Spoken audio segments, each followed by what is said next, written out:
Hyderabad Durgam Cheruvu cable బ్రిడ్జిపై hit and run case కలకలం రేపింది. ఆదివారం తెల్లవారుజామున వ్యాపారి శ్యామ్ రాజ్ పైకి దూసుకువెళ్లిన బెంచ్ కార్ అతని ప్రాణాలు బలికొంది. డ్రైవర్ వాహనాన్ని వదిలి పరారయ్యాడు.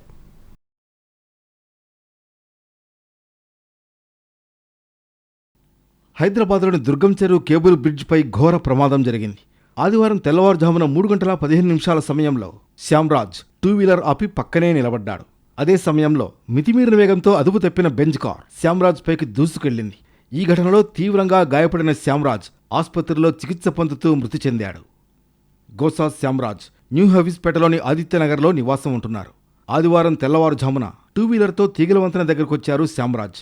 అక్కడే పక్కన టూ వీలర్ ఆపి పక్కనే నిల్చున్నారు. ఇంతలోనే వెనక నుంచి అత్యంత వేగంగా వచ్చిన బెంజ్ కార్ అతన్ని ఢీకొట్టింది. వెంటనే వాహనం అక్కడే వదిలేసి డ్రైవర్ పరారయ్యాడు.